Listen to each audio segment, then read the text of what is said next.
Echoes of the Emerald Isle, real folklore and legends of Ireland. Welcome to a land where reality and magic intertwine, the lush, emerald landscape of Ireland. A country renowned not only for its breathtaking beauty but also for its deep well of stories, passed down through generations. Today, we'll take you on an enchanting journey into the world of Irish folklore. From spirits that wander the countryside to legends of bravery and wisdom, we will explore tales that speak to the heart of a nation and its culture. So, settle in as we delve into the rich tapestry of Ireland's myths and legends. Deep in Irish folklore exists a spirit whose mournful cries are said to foretell death, the Banshee. Known as the Ibn Sai in Irish, or a fairy woman, her legend has cast both fear and sorrow over households for centuries. The Banshee is often described as a pale, otherworldly woman with long silver hair, wearing a tattered cloak that billows in the wind.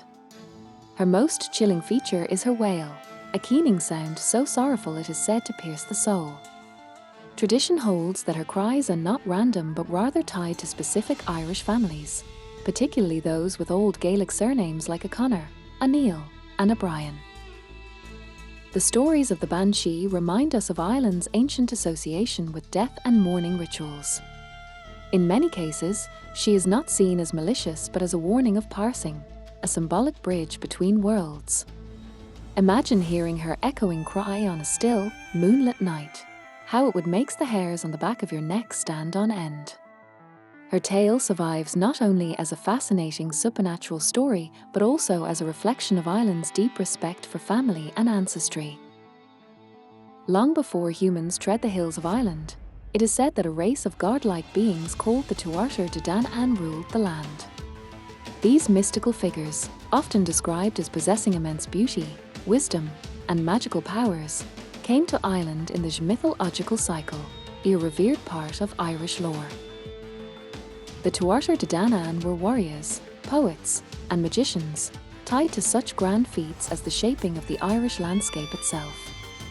Some believe they were immortal spirits, disappearing into the bowels of the earth after their defeat by the Mileshorn invaders, the ancestors of today's Irish people. Their mysterious subterranean retreat gave birth to Ireland's legends of the fairy folk Eorg Sai. What makes these stories so powerful is the Tuatha De Danann's connection to nature. They are often depicted as protectors of the land, beings in harmony with the earth's elements. Even today, stories of fairy rings, sacred groves, and unbroken hillsides revered as their homes keep the belief alive. Whatever their reality, the legacy of the Tuatha De Danann beckons us to respect the delicate balance between humanity and nature. Among the many tales of Irish folklore, the story of the Salmon of Knowledge stands out for its simplicity and depth. This mythical fish, said to reside in the River Boyne, is believed to contain all the wisdom of the world. Whoever consumes it will gain unfathomable knowledge.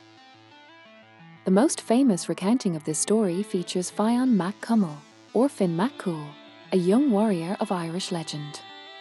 According to the tale, Fionn's mentor, the poet Finnegars, caught the Salmon of Knowledge after years of seeking it. He tasked Fionn with cooking the fish but forbade him from eating it. As the fish cooked, Fionn burned his thumb on its skin and instinctively put his thumb in his mouth to soothe the pain. In that instant, all the wisdom of the salmon transferred to him. The Salmon of Knowledge reflects Ireland's reverence for learning and the quest for truth. It's a tale that resonates universally, a reminder that wisdom often comes in unexpected ways. Many in Ireland still see rivers as symbols of inspiration and knowledge, a tribute to this enduring legend. Next, we journey to the stunning Giant's Causeway in Northern Ireland, a striking formation of interlocking basalt columns that seems almost too geometric to be natural. While science attributes this phenomenon to volcanic activity, Irish folklore offers a more enchanting explanation. According to legend, the Giant's Causeway was built by the hero Finn Mac Cool to face off against a rival Scottish giant named Benandonner. Finn created the stone pathway across the sea to challenge Benandonner to a duel, but upon seeing the massive size of his opponent, Finn cleverly disguised himself as a baby. When Benandonner arrived and saw the baby, he reasoned that if the baby was as large as he appeared, the father, Finn, must be colossal. Terrified, he fled back to Scotland, destroying the causeway behind him. This tale captures the playfulness and ingenuity celebrated in Irish folklore. The Giant's Causeway serves as a breathtaking monument not only to Ireland's geological history, but also to its mythological creativity. Irish folklore is not just a relic of the past, it continues to thrive in the hearts and minds of modern Ireland. Festivals like Lunasard and Samhain celebrate traditional harvest and spectral themes, while storytelling nights in pubs echo the oral traditions of ancient times. Through art, literature, and music, the characters of Irish mythology live on. Classic works by authors like W.B. Yeats and James Joyce often draw on these legends, weaving them into a rich tapestry of cultural identity. Even contemporary films and TV series inspired by Irish myths, such as Song of the Sea and The Secret of Kells, find ways to reimagine these timeless tales for new generations. To this day, fairy trees and rings are treated with great caution, and many locals refuse to cut them down or disturb their surroundings, lest they anger the Aosai.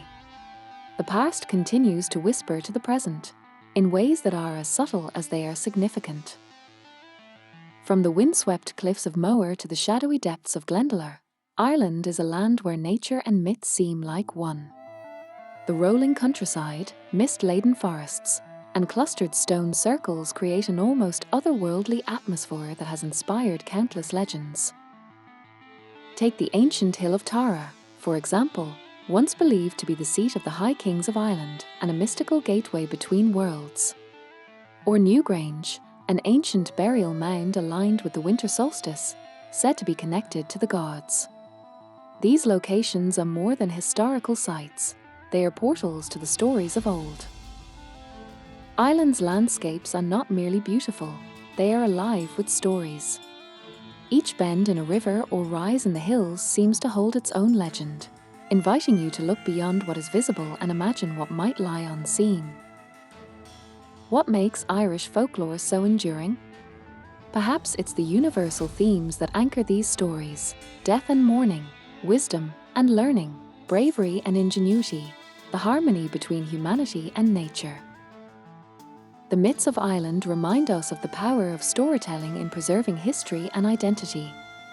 They are not just entertainment, but also a way of reflecting on life's great mysteries. For folklore enthusiasts and educators alike, these tales offer a lens through which we can understand not just Ireland, but ourselves.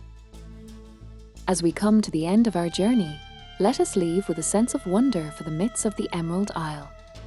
Whether it's the keening cry of the Banshee, the divine presence of the Tuatha De Danann, the wisdom of the Salmon of Knowledge, or the cleverness of Finn MacCool's Giant's Causeway, these stories are more than legends. They are echoes of a past that continue to shape the heart of a nation. So, if ever you find yourself wandering the Irish countryside, listen carefully. You might just hear the whispers of the Banshee, or the laughter of the fairy folk, reminding you that in Ireland, the boundary between reality and magic is as thin as a morning mist. And perhaps, that's where the true beauty of these legends lies.